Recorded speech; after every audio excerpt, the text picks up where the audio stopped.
ഇപ്പോൾ വണ്ടി ഓട്ടി ഇങ്ങനെ പോകുന്ന സമയത്ത് ഒരു അന്യ സ്ത്രീ ഇങ്ങനെ പോവുകയാണ്. അപ്പം നമുക്കറിയാം അത് പെണ്ണുങ്ങളാണ് പോണത്. പക്ഷെ നമ്മൾ അപ്പോൾ ജസ്റ്റ് ഒന്ന് ഇങ്ങനെ നോക്കി, ആ നോട്ട ഹറാമാണ്. പക്ഷെ കാണൽ ഹറാമല്ല, കണ്ടുപോകുക എന്നതിന് പറയണം മലയാളത്തിൽ. ഇങ്ങനെ പോണതിൻ്റെ ഇടയിൽ ഇങ്ങനെ കണ്ടുപോ, റോഡ് മുറിച്ച് കളക. സ്കൂൾ വിട്ട സമയത്ത് നമ്മൾ പോകുമ്പോൾ, കോളേജ് വിട്ട സമയത്ത് പോകുമ്പോൾ കാണല്ലാതെ രക്ഷയില്ല. പക്ഷെ നോക്കല്ലാതെ രക്ഷയില്ല എന്ന് പറയാൻ പറ്റില്ലല്ലോ. കാണലും നോക്കലും വ്യത്യാസമുണ്ട്.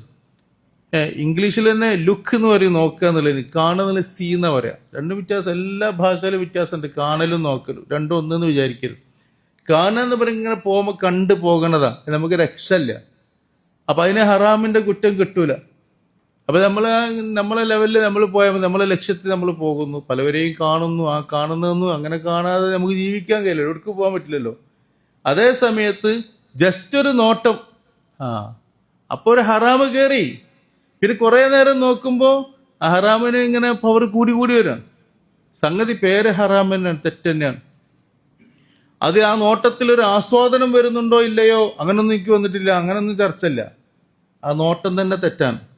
അപ്പം ആയതുകൊണ്ട് അപ്പം അങ്ങനെ നോക്കുമ്പോൾ എത്ര തെറ്റുകൾ നമ്മിൽ വന്നു പോയിട്ടുണ്ടാകും, എത്ര തെറ്റുകൾ വന്നു പോയിട്ടുണ്ട്. അത് മഹാന്മാർ ഇതിങ്ങനെ കൂട്ടി വെക്കും. രാത്രി പഠിച്ചോനെ എന്തെല്ലാം തെറ്റാ ചെയ്ത്, ഇങ്ങോട്ട് പോലും ഇങ്ങനെ കരഞ്ഞിട്ട് അള്ളഹാനോട് തൗബ ചെയ്യാൻ. മഹാനായിരിക്കുന്ന ഉമർ ഇബ്നു അബ്ദുൽ അസീസ് തങ്ങളൊക്കെ രാത്രി എന്നും സുജൂദിൽ കിടന്ന് കരയുമായിരുന്നു.